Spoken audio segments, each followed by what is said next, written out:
They bought this in 2019 for $525. Yeah. So, and they did no work to it, Yeah. right? And sold for 801. It's just wild. I mean, like, that kind of money and that kind of profit for that seller, good for them, good for that listing sales rep. I think that's amazing. I'd love to hear what the buyer's thoughts are on that one. That's a 53% increase in 12 months. Is that good?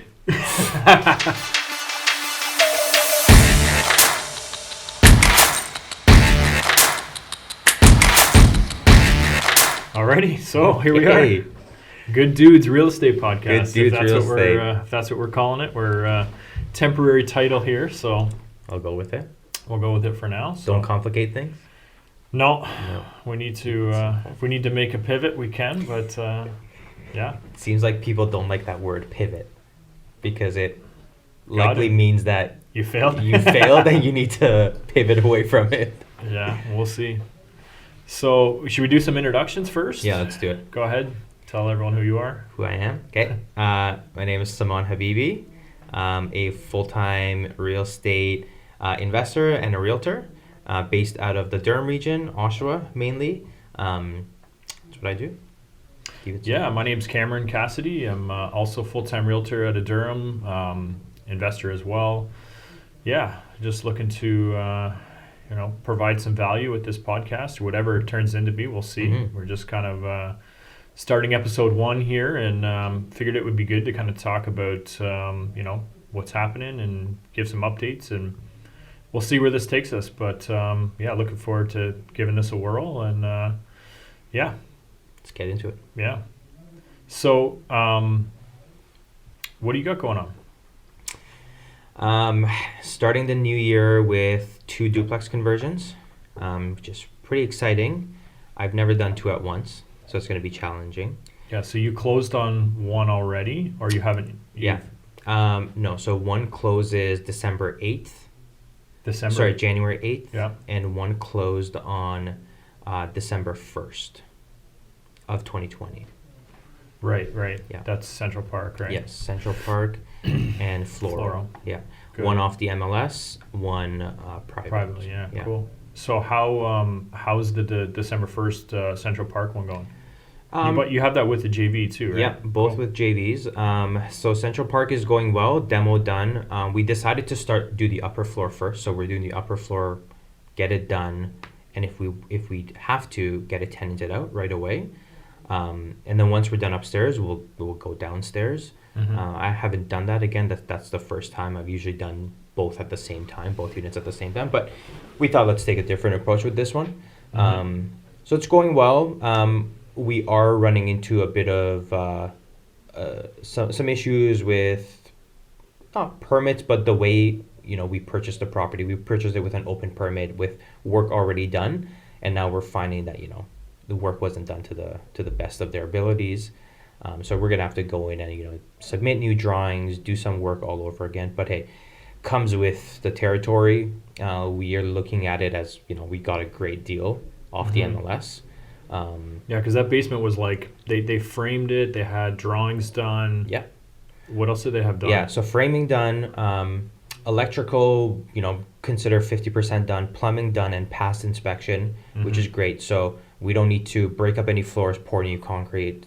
In my opinion, that saves 2 weeks worth of work. Mm-hmm. And from a wiring perspective, electrical perspective, every room has the rough-in for the pot lights, for the smoke, the strobe, the carbon monoxide. So pretty good. That's awesome. Yeah. Yeah, good to hear. And so you had an inspection this morning, didn't you? We had an inspection this morning, and that's when some of the issues came up. So city inspection, to clarify, city right? inspection, So, exactly. City inspection. So what they call a pre-construction inspection. So they come in and do an inspection before you start doing a lot of the heavy work here. And they noted a few issues that resulted from the previous owner. So for example, this particular house has a walk-up basement. So the separate door has actually, has steps where you can walk down or walk up. Mm-hmm. And the stairs don't have the correct or the rise and run don't meet the building code. and this is a poured concrete job, right? So it's not a matter of taking out stairs and putting in new stairs. Like, this is concrete that's now, it's dug out, pour in. So we're gonna have to like figure out what's going on here. Like, this could be a simple fix. This could be I don't know, a couple hours worth of work, or it could be a rip out the whole thing and pour new floors. That could I don't know, maybe cost $10,000. I don't know. We're gonna have to figure this out. Yeah, no, it's interesting, and I mean, obviously, you guys got a good deal by buying something that had open permits, partially done, so you kind of knew that there was some risk to this getting into it, and obviously got a discount on the price because of that, right? So, it'll be interesting to hear the updates on that and how that keeps going. And then your other duplex you also bought with a JV, right? Yeah. And you guys close on that in a couple of days, right? We close on that tomorrow, so this January 8th is the date. So we purchased that off market. Again, it's going to be a duplex conversion. We did a walkthrough yesterday with our drafting guys to essentially come up with the drawings for it. The upper unit is in a much better condition than what I remember seeing it. Good, that's always nice. It's always a bonus. Yeah, I mean, the walls are in good condition. The floors don't make any noise. Baseboard trim around doors, phenomenal. Needs a new kitchen, new floors, new paint, and that's it. Windows are newer, roofs newer, furnace is newer, so a lot of good things. But we're gonna run into some issues in the basement because some areas of the basement do meet the building height requirement, but some areas don't. And what I found out yesterday through the drafting company was that 70% of the finished space in the basement needs to meet the minimum building requirement height of 6'5". I didn't know about the 70% coverage. I knew about the 6'5" clearance, but again, we might run into issues where we have to underpin here. So the basement, maybe, yeah. So the bottom of the joist, is below 6'7", or you just mean the beam? No. So throughout different areas, so there's different ceiling heights throughout the whole basement. And they're below 6'5"? Some areas are below 6'5", but that's because of ductwork, which can be, that's an easy fix. Yeah. But again, it really depends on who the inspector is, because some inspectors will let it. We walk through homes where underneath ducts and beams are less than 6'5", and they've passed. Yeah. So, I mean, again, worst case scenario is we're going to have to underpin here, and it's going to be costly. Well, you remember my story about, the flip I did last year where, we thought we were good with our ceiling height. We had 3 or 4 inspections done, and then all of a sudden the inspector was in a bad mood that day. I don't know what happened. Came in, went downstairs, said, no, you can't. This is too low. Made us underpin essentially because we knew our base, we knew we were cutting it close and tried to get away with it, but no, they caught us eventually. What it cost you in turnaround time? Well, we'd already had plumbing roughed in. We'd already had we hadn't started anything, but we still had to then underpin, right? Which ended up costing us $15,000-$20,000 to underpin an entire basement. We ended up just going down like an extra foot, which made the basement awesome, but we had like a step up to our bathroom. It was kind of a mess, but again, that's kind of something you knew. But for this, we were just trying to put a bathroom in the basement too. Yeah. Right. We weren't even putting a kitchen or a legal apartment, which the inspector thought we were, but we were like, no, literally, we're just trying to put a bathroom in there. Like, well, it's still going to be 6'5", and it was an old 1920s house, right, where the ceiling heights are a lot lower, so you just got to be careful with that. Yeah. But again, I'm looking at this deal as, again, I got a discount on the purchase. It seems like the after repair values or the fair market values every month are increasing by 20, 30, 50K. So it gets to a point where the longer you hold, even during the construction phase, will help you, because if you refinance at a later date, then you're likely going to have better comparables to use. Yeah, one of the rare times where having delays in this market is good. Has made you money. Yeah, exactly. It's like, oh shoot, something came up, you got to fix it. You're gonna be delayed a couple weeks, a month. Great, you just made an extra 3% because that's what the market's going up per month. So, what about you? What do you got going on? Yeah, so we, for me, heading into the new year, we're finished up our flip, had that sold. That's closing on the 11th. So Monday, I'm going tomorrow to sign off on that. We also have that the other deal that we did together, the wholesale deal, Right. which will be closing. And then I'm in negotiations right now for 2 more flips. One is conditionally under contract. We're conditional until Monday on lawyer's approval for the seller, and then for me, I put a financing clause in there just to have my mortgage broker take a peek at it and see what options I have. But I'm feeling I know I can get financing for it. I know I can pay cash for it if need to. So Right. that's that's an Ajax house, a 4-bedroom Ajax house, and I'm planning on putting 80, 90, 100K in, and we'll see. So that's a detached house in Ajax? Yeah. So that is, I haven't seen the property. I don't know what it looks like, but just hearing Ajax, detached, 4-bedroom, I think you're probably looking at a property that's probably worth close to $1 million, maybe over, after you're done. Yeah, I don't know. It's a 1.5 garage, 1.5, and there's a lot of 2-car garages on the street. So we don't know. We think at least when it's put 100K in, at least 875, 900. Yeah. But again, that doesn't close until February 1st, and then 4 or 5 weeks of reno. We'll see where the market's at that point as well. So Yeah. I think we're accommodating the seller by allowing them to stay in the property for an extra couple of weeks, while doing a holdback just to kind of protect ourselves. So we're kind of helping solve that seller's issue. Being able to accommodate their closing and being flexible for them has been the goal. So we'll see. So explain why you're doing a holdback, and what is a holdback, and why are you doing it in this scenario? Yeah. So essentially, the sellers, like a lot of people, they want their money out of their property to go buy something, but they don't want to go then buy something without knowing what they're going to get for their house. So, a lot of sellers want that security. So as a buyer, if you can help them by closing on the property, allowing them 2, 3, 4 weeks in the property while they have their cash, but still live in their home to then go find something else or transition out, whatever they're trying to do. So the risk for the buyer there is you close on the property, but then, they don't leave, or they want to keep renting, or they become a tenant then, right? So what you can do is you just put in the agreement of purchase and sale, the hold back. In this case, we're holding back $50,000.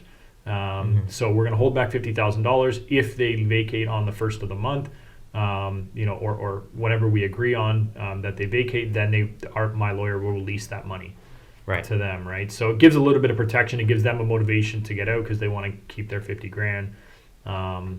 So yeah. And if they don't leave, you have $50K of collateral that you can use.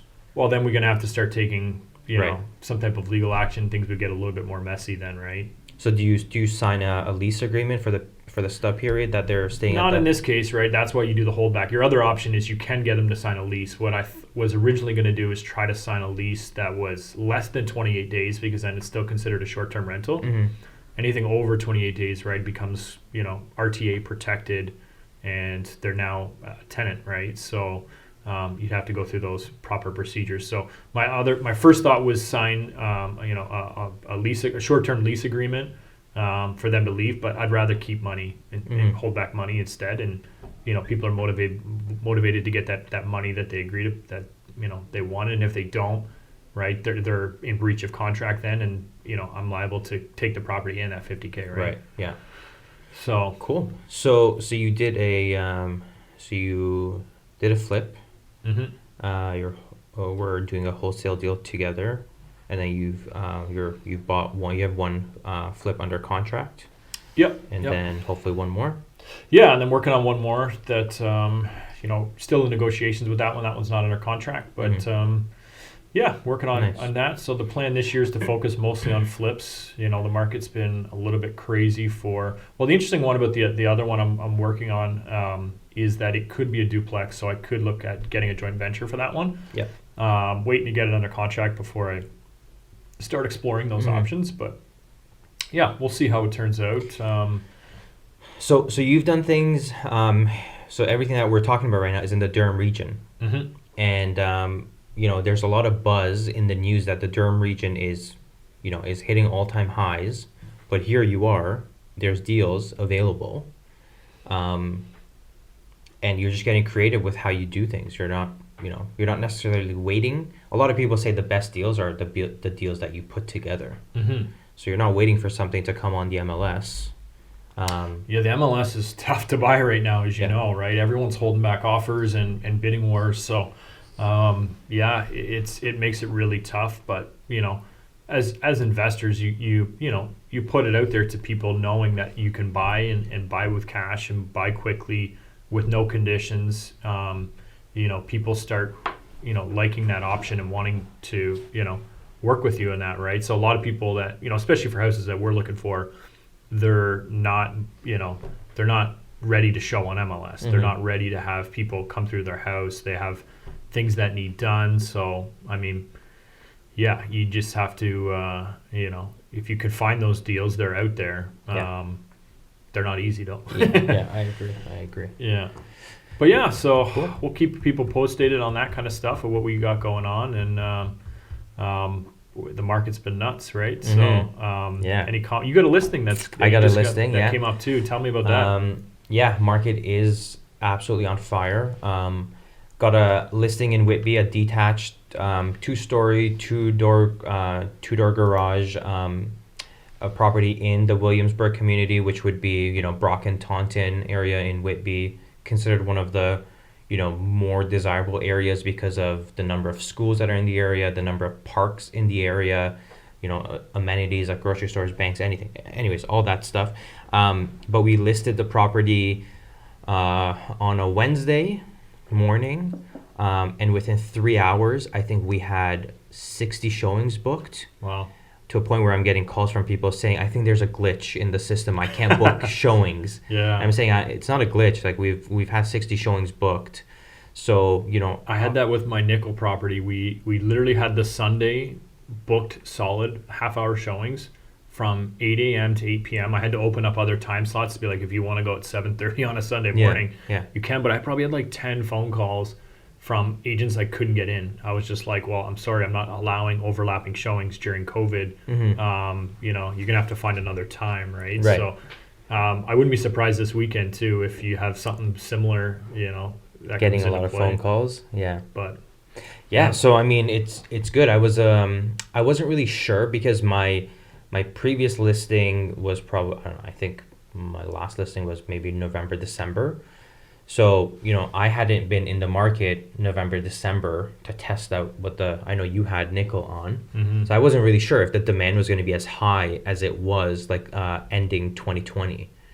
But yeah, sure enough, there's, 60 showings in 2 days. I think we'll probably hit 90 showings. Has your phone been ringing off the hook? Oh yeah. Everyone's calling, asking for what your clients want for preemptive. And I'm saying we're not taking preemptive offers. I have a direction signed by the sellers. So that's been helpful, but everyone's asking, what's your price? What's your price for a preemptive offer? It's so hard to answer that too. Like, yeah, what do you you're not supposed to. I mean, I guess technically you can if you have direction from your sellers.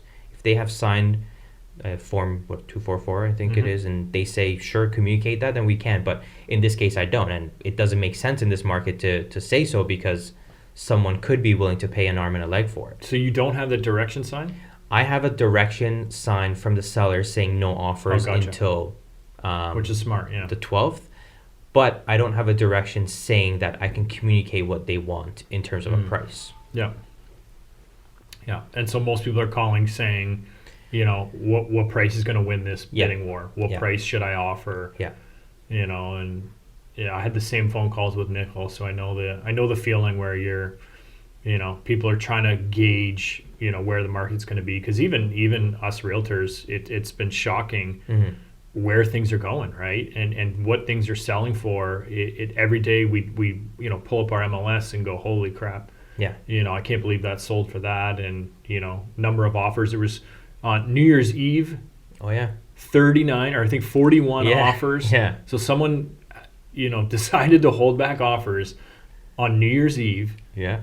Which is crazy to me, even to have that make that decision, but then to get 41 offers on the property and have an offer night on New Year's Eve. I mean, if that doesn't sum up the craziness of this market this year in 2020, Yeah. I don't know what You know, does. I think that obviously we live in Canada, we live in the GTA where it's heavily populated by immigrants, and some immigrants are not necessarily celebrating Christmas and New Year's the way that you would think that Canadians are. So I know my New Year's was pretty quiet compared yeah, to. mine too. Yeah, I was in quarantine for Wouldn't 2 have mind doing weeks. an offer Yeah. day, you know. So I mean, it seems like the cycles that we used to talk about in real estate are no longer in existence because No way. I haven't seen a cycle of slowdowns in this No. past year. No, December was one of Yeah. the busiest I think it was- Decembers yeah, yeah, of all time yeah. in this area. So yeah, I'd agree, and I think just the lack of supply is causing buyers to really buy and look at any time. And I would guess too that with the lockdowns and COVID, Hmm. people have nothing better to do. Right. They have nothing better to do but to cruise the MLS and cruise realtor.ca Yeah, and yeah. check out what's on the market and things like that. And And I find when the market is hot, that's when everyone is looking at real estate because there's that, fear of, am I missing something? Is this the time for me to make a move? I can sell my house for a lot of money right now. But everyone faces the obstacle of, sure you sell, but what do you buy? But then when the market's quiet and when people can actually get a deal, no one's really, not no one, but I would say the majority of people are sitting on the sidelines saying, there's nothing going on, real estate's quiet. I think back to March when COVID first hit in 2020, right? It was like, there was a couple off-market deals that people just completely passed up on, and they went on MLS. What's the one I'm thinking of on in South Oshawa there? Madawaska? Madawaska, yeah. There was a great off-market deal, and it was kind of right as COVID hit, and we couldn't sell it. We couldn't get a buyer to buy it. The wholesaler, was, frustrated, and they, because they didn't know what was going to happen. And then after the fact, it was like, Yeah. I remember I had that one listing, remember when COVID first hit, of the seller who was convinced the market was going to crash, and then they were like, put my house up right away, and we took a pretty big discount compared to where it's been now. So it's been an interesting year, and I mean, I don't think anyone predicted what was going to happen or what was coming. So I mean, we'll see. And I mean, I know we talked about this listing. Everyone's been buzzing about this listing that sold in Oshawa and the Farewell area. Yeah. Oh man. So describe the house. Yeah, it was. So this is a 3-bedroom, three bedroom up, 3-bedroom down, 3-bath bungalow in Oshawa, 1,000 square foot bungalow with 2 kitchens. Not a legal apartment though, and so they had it listed at $599. And houses like that, like a legal 2-unit, to give you reference, has been selling for at least $700,000. Some have been getting as high as $750,000. This is for legal 2-unit that are completely renovated, move-in ready, getting ready to get tenants in right away. This house sold for $801. Yeah. Like unbelievable. 801, and I mean it's been all over Twitter. I know people have been talking about, like, I had 4 or 5 people message me going like, holy, like that's an insane price. And let me just pull up the history here. But last year, they bought this in 2019. They bought this in 2019 for $525. Yeah. So, and they did no work to it. Yeah. Right? And sold for $801. It's just wild. I mean, like, that kind of money and that kind of profit for that seller, good for them. Good for that listing sales rep. I think that's amazing. I'd love to hear what the buyer's thoughts are on that one. That's a 53% increase in 12 months. Is that good? Yeah. Holy. That's better. Yeah. That's no work done. So lived in a house for free for a year. Didn't lift a finger. I wonder if they even moved into it. I wonder if, who knows the circumstances. I don't think it was vacant, so yeah. I don't think there was no tenants in it or anything like that. But yeah. Talk about return on investment. That's I mean, yeah, you talk about 53%, but then when you put that into dollars perspective, that's $276,000. That is the salary of 4 Canadians, 4 that's average a CEO Canadians. salary. That's a doctor's salary. Yeah. That's wild, right? And the sold date was December 31st, 2020. December 31st, 2020. So, It's New Year's Eve. yeah, New Year's Eve, right? They were negotiating and got a deal done. So I don't know if that was, so they originally were supposed to look at offers January 7th. And so it was a bully offer, 0 days on the market. So you think this thing's getting appraised or no? No way. No way. I hope that buyer's ready to shell out some cash, or if Yeah. not, I'd be, I'm ready to list all my properties right now. Let's sell them all. It's crazy if that's what people are going to pay. So that's why with your listing, I mean, and I know we talked about this, like you never know. And when I sold my flip at the end of last year, in December of last year too, we made $100,000 more than we thought we were going to make. Right. Like it was shocking. I'm still shocked. And now like seeing this stuff. So it's hard to put into words and, describe to the average client how crazy this market's been. And just what's happening with it. And I mean, I don't want to get into the bubble talk and all that. That might just demolish this whole episode. And, we'll save that for another one. Yeah. Maybe episode 2, we can talk more about that, because I mean, of course everyone is, there's a large group of people out there that are predicting that this bubble's going to pop soon. Right. So, yeah. I mean, we can save that one. I think we've been. Yeah. That might have to be a whole new video on its own. Yeah. So, is there anything you're seeing that right now that you like on the market, or anything that's property-wise sticking out to you? Yeah. On the MLS, It's been pretty slow start, but yesterday I think slow. we had 20 in Oshawa that came on. Yeah. Which was a good, the most we've seen on a day-to-day basis in a while, right? But yeah, I agree. I think it's the most we've seen in a long time. There are a few properties on the MLS now. I think there's 3 that I want to see today. One is a turnkey duplex listed for $599, which again doesn't really mean anything right now. And so that's going to go for 7 or so, right? I think, yeah.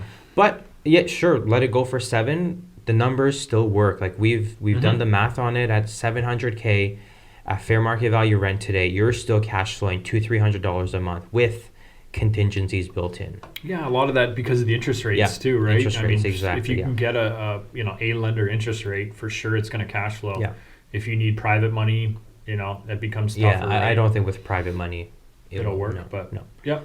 So there's that, and then there's 2 properties that are going to need rehab renovation. So again, they're listed for $500K or even $550. Again, those could hit $600K. You put in $70, $100K, you're at $660, $700K. I don't know if there's an opportunity to refinance there to pull money out, but again, if people want to get into the market, you might have to make some sort of sacrifice. Yeah. No, agreed. That's the market we're in now. I think we all agree in Durham Region that's not going to slow down anytime soon. Again, we can touch on that maybe another episode, the fundamentals around here. But anyways, what else? So you have the turnkey legal 2 unit. That's going to go for 7, we think, listed at $599. Yeah. What else? What was that other one? The 12 unit business you were telling me about. Yeah. So right now there's a 12 unit commercial property in downtown Whitby. It's classified as let me get this terminology correct. It was almost like a healthcare or a long-term home for special care. So this is a building that has 12 beds, I guess for the elderly. And getting like 700 a bed, wasn't it, or something like that? Yeah, 700 a bed. And then it also has additional dwellings that you can rent out. Oh, wow. But when we got the pro forma from the real estate agent, it was a 12% cap. Wow. Which is unbelievable. Again, we have to go through the numbers and kind of see if that actually makes sense or not. Yeah, because there was no care in there or anything. I'm not sure if you'd have to right. Yeah. Have any sort of staff or anything like that. So maybe obviously that would cut into your operating costs. Yeah. But yeah, I mean the multifamily space, so 5 units up, has also been extremely in high demand. You actually did a deal in 2020 Mm-hmm. of a sixplex, right? In Yeah, Oshawa? 6 unit building was great. So I'd love to find more of those. I know investors would love those. And again, that was picked up again when the market was uncertain. Now, it was now it's a home run, right? Yeah. So you guys did sixplex in Oshawa. What month did you guys buy in? Was this July, August? It was beginning of the year. It was a long closing. It was like a 4 month closing. I can't remember when we actually bought it and closed on it because it was a long process. Right, and purchase price was 1.35 million. 1.35 million, right? For 5 2-bedroom units that had a phenomenal layout, like really nice large units, big windows, great area of Oshawa, and then 1 bachelor unit, and it had a detached like 2.5 car garage, and I think my client got it rented for $430 a month, the garage, which I know I remember I put on my Instagram. I was like, what do we think, this is going to rent for, right? And like the average answer was like $350. Right. So even something like that, and it actually ended up being a contractor storing like building materials and nice. stuff like that. So my client then used the contractor to do some of the renos and some of cleanup and some of the units and stuff. Double dipping, yeah. Yeah, so it kind of worked out. They created a little bit of a win-win there. But yeah, I know he had 2 tenants that he got out already and has turned over those units and cleaned them up. And Wow. I haven't heard what he has them rented for, but I'm going to follow up with him for sure because that, they were a below market rent. And I think when we bought it, it was like a 4 cap. So I think it's going to be, 6, 7, 8 cap very soon. Wow. Because even the previous owner didn't have that garage rented out. He was just kind of just sat there, and we were like, geez, that's, an easy $400 a month on top of it. So. And that was on the MLS? This deal was on the MLS? No, it wasn't. It was, the owner had 2 buildings, and one of them was on the MLS. But when I contacted the owner, I said, do you have anything else that's available? And he said, well, I actually own the building two units over, 2 buildings over. And so I said, well, can I have a look at that one? And that one was better because it had this garage that he wasn't utilizing. The city actually recognized all 6 units in this one, which in the other one they didn't. They only recognized 5. So I liked that building better. So I was like, this is better. So I had put it out to my email list and had a couple bites, and one client pulled the trigger on it. So yeah, it was a great purchase for them. Nice. Cool. What else we got today? That's pretty good. I mean, I think talking about the market, again, I hope in next episodes, I think we'll get some guests on here, kind of have more, options. I know one topic that we wanted to chat about was, I guess we did with the finding deals, but are you finding a lot of wholesalers out there now? Like I'm seeing a ton of signs. Yeah. Ton of people, looking for off-market deals. What are your thoughts on that? Yeah, a ton. We were talking about a couple deals we found on MLS, but a couple deals we didn't. But tell for people that don't maybe know, what are wholesalers? So wholesalers are individuals who are essentially strategically marketing themselves in order to get in front of potential sellers. Private sellers who need to sell their house, pretty fast. So let's say they need to sell and they need to cash out within 30 days. As a result, the timing really doesn't work for them to go on the MLS. If they go on the MLS, they have to, deal with the realtor in terms of paperwork, turnaround. They have to deal with potential people walking through the house, which they may not want to, and then they also have to deal with a typical 60-day close, which they probably don't want to either. So as a result, they want to sell their house quick. They're willing to sell at a discount, assuming that they don't have to deal with the headache of, clauses, a 60-day closing, inspection, financing, again, like having an open house, whatever. Oh. So the wholesalers are strategically finding these potential sellers, getting in front of them, presenting, an offer to them that's very lucrative from a timing perspective, from a dollar amount perspective, and essentially trying to get it under contract below market value.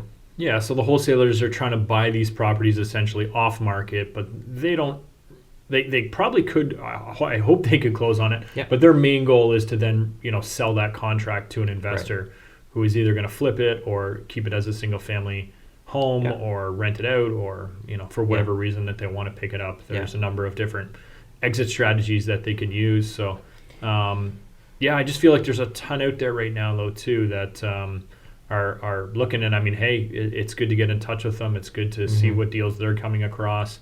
As I always tell my clients, you got to be careful though. Make sure that it is actually a good deal. There's deals to be had on the MLS. Rare these days, but hopefully that can change soon. Right. But even wholesalers, I know they're like I bought 2 properties last year off wholesalers. Both of them were in multiple offers. Both of them had 6-7 offers on them. So even the off-market properties from wholesalers are going into multiple offers. So it's crazy out there. Yeah, but I mean, hey, like there are a lot of wholesalers out there working, but I'm finding that most are getting the deals and working on it themselves. So although there's a lot of wholesalers out there, you still don't see as many properties being offered. Right. So there's very few, in my opinion, that do, and we do have good relationships with them where we get access to their properties. But I would say out of, I would say 70 to 80% are keeping the deals themselves. Yeah, and that's true as well. Probably because they're seeing the market do what it's doing, right? Yeah, so you can't blame them, right? But it's an interesting market. We're hoping to keep this podcast going and having updates, and we'd love to hear your comments and thoughts about how we did today and what we can do to provide value in the future. We're looking to bring on some guests and things like that as well. So if you're interested, reach out to us. The main focus of kind of giving you an in-depth behind the scenes look at what's happening in the real estate market in Durham, but in Ontario in general. I'm sure a lot of these trends are happening around Ontario as well. So I think it's relatable for anybody, even if you're not in the GTA. Absolutely. We'll sign off for today. Are we doing the smash the like button, subscribe, and follow and comment? We're not pros yet. Once we next time. Let's get a couple followers on here first, or a couple likes. And cool. But no, obviously, if you did enjoy this, we'd love to hear about it. And we're hoping to do a couple more episodes this year. Absolutely.